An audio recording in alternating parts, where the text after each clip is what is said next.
Hello student, आप सभी का ओपी क्लासेस में स्वागत है।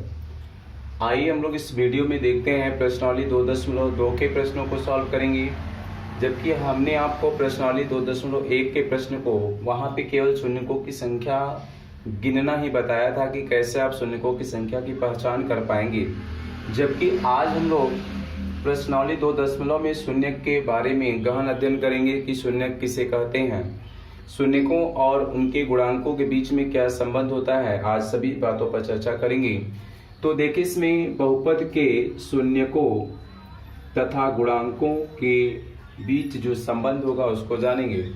तो सबसे पहले हमें ये जान लेना चाहिए कि शून्य किसे कहते हैं। तो आप ये जानिए कि शून्य है क्या। पहले जब कोई भी बहुपद एक्स वाई जेड के पदों में अगर रहेगा तो बहुपद को हल करने के बाद जो चर का मान प्राप्त होता है उसी को हम क्या कहेंगे, बहुपद का शून्यक। अतः आप ऐसे समझ सकते हैं कि किसी बहुपद को हल करने के बाद जो चर का मान मिलेगा अर्थात वह मान उसको पूरे बहुपद को संतुष्ट करेगा, यानी उसको अगर प्रतिस्थापित किया जाए तो उसका मान क्या हो जाएगा, 0। अर्थात उसी मान को हम क्या कहेंगे, शून्यक। अब देखिए, इसमें संबंध क्या होता है, 2-3 केसेस होते हैं यहाँ पर। रैखिक बहुपद के लिए अलग, द्विघात बहुपद के लिए अलग, त्रिघात बहुपद के लिए अलग।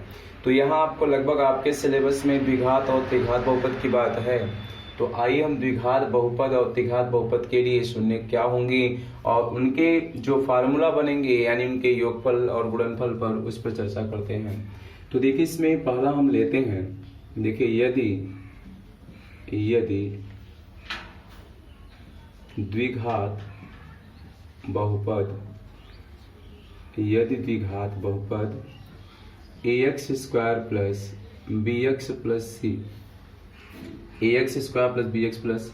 c के रूप का हो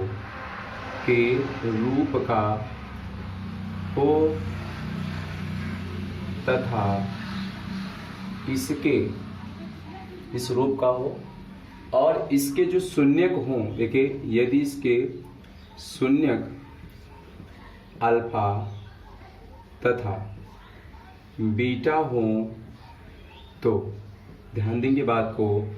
हमने क्या कहा कि यदि द्विघात बहुपद ax square plus bx plus c के रूप का होगा जिसमें a b c अचर पद है यहाँ पे, अगर इस रूप का हो और इसके जो मूल हैं, जो शून्यक हैं, शून्य को ही मूल कहा जाता है, तो जो शून्यक होंगे अल्फा और अगर बीटा हो तो इनमें निम्न संबंध हमें प्राप्त होता है।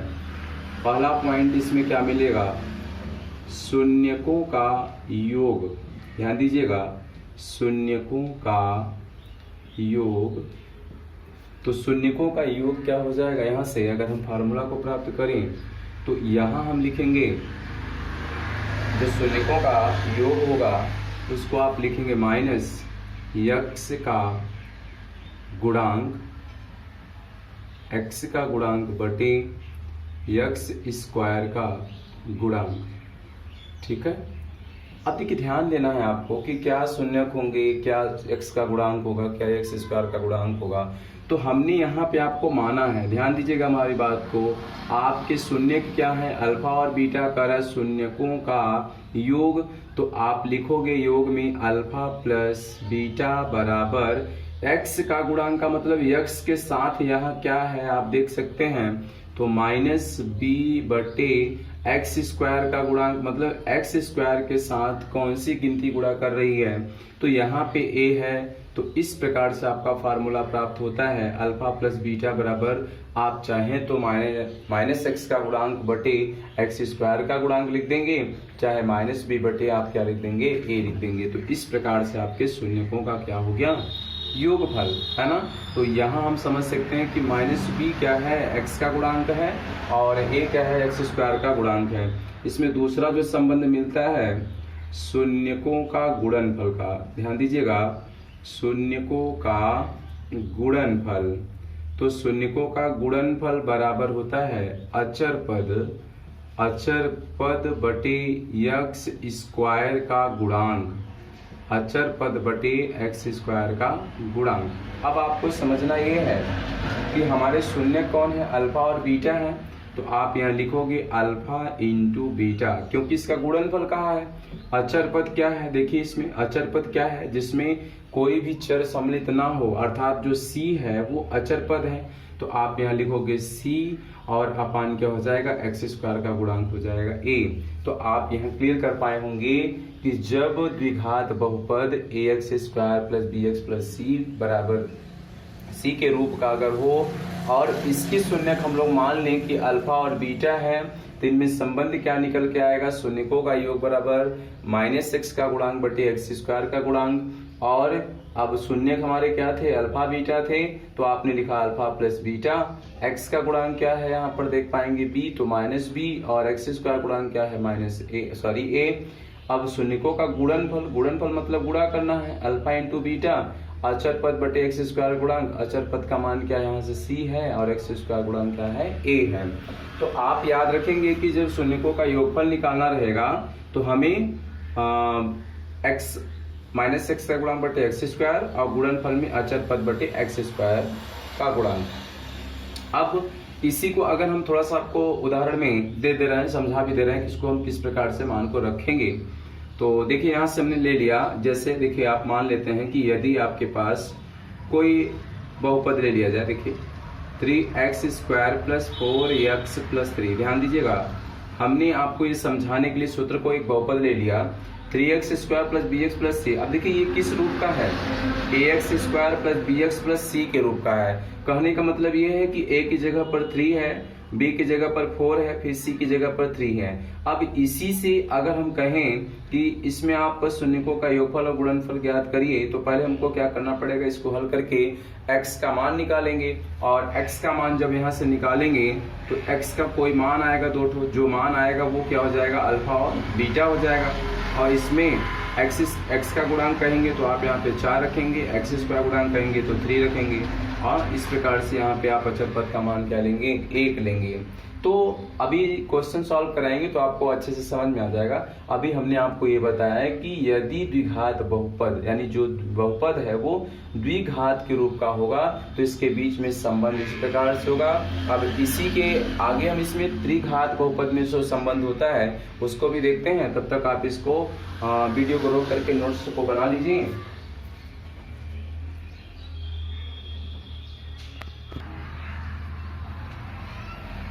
चलिए अब देखते हैं इसमें हम लोग यदि दूसरा नंबर जो होगा कि अभी हम लोग द्विघात बहुपद के लिए देखे हैं, अब यहाँ हम देखेंगे यदि बहुपद ax cube plus bx plus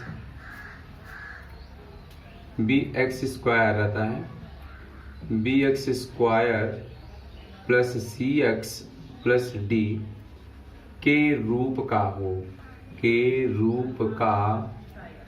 हो, ध्यान देंगे कि जब हमारा बहुपद है वो त्रिघात बहुपद के रूप का हो और इसके शून्यक, यदि इसके शून्यक जो हो वो अल्फा, बीटा तथा गामा हो तो ध्यान देंगे बात को, यानी द्विघात बहुपद की बात तो हो गई। अगर त्रिघात बहुपद ax cube plus bx square plus cx plus d के रूप का हो तो इसके त्रिघात बहुपद के जो शून्यकों की संख्या होगी वो 3 हो जाएगा। अब वो शून्य कौन होंगे, अल्फा बीटा गामा हो, तो इनमें या शून्यकों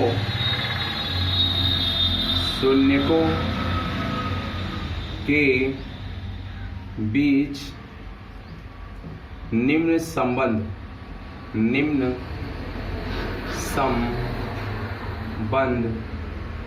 इस प्रकार होंगे, निम्न संबंध इस प्रकार होंगे।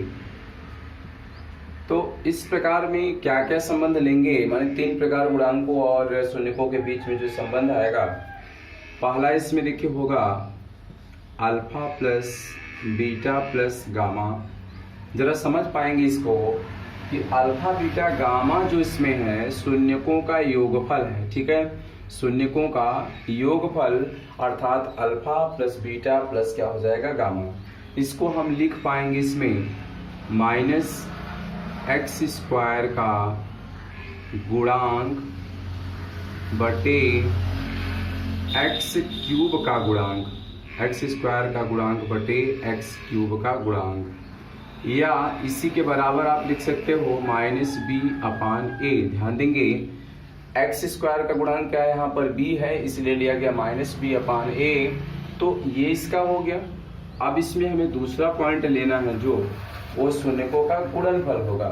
तो शून्यकों का गुणनफल मतलब दो दो पदों का गुणनफल प्लस योगफल लेना। जैसे लिखेगा alpha into beta plus beta into gamma plus gamma into alpha equal to, माने दो शून्यकों का गुणनफल और उनका योगफल लेना है आपको। इसका सूत्र हो जाएगा x का गुणांक, देखिए x का गुणांक बटे, यानी कि x का गुणांक बटे हो जाएगा x क्यूब का, माने सभी में हमें x क्यूब लेना रहेगा।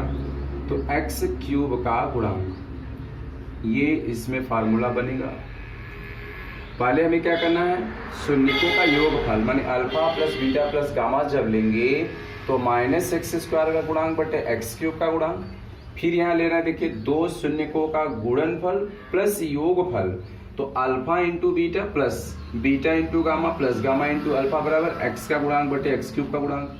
x का गुणांक क्या है यहाँ पे c और x क्यूब का गुणांक क्या है a। तो आप चाहें तो इसके बराबर ये लिख लीजिएगा, चाहे तो इसके बराबर ये लिख लीजिएगा।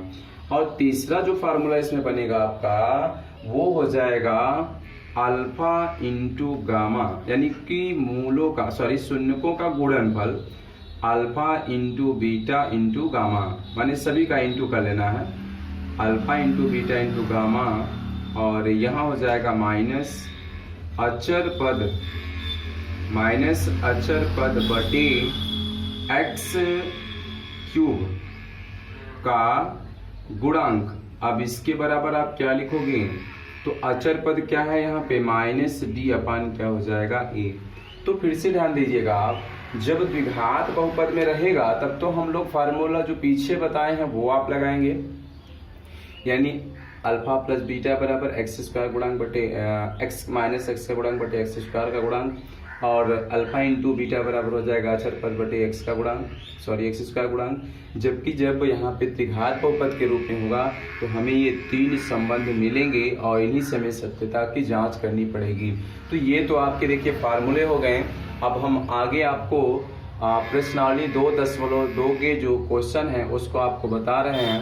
इससे आपको 2 नंबर का क्वेश्चन बोर्ड एग्जाम में पूछता भी है। तो आज इस वीडियो के लिए यही तक। अगले वीडियो में हम आपको आगे के क्वेश्चन को लेकर मिलते हैं।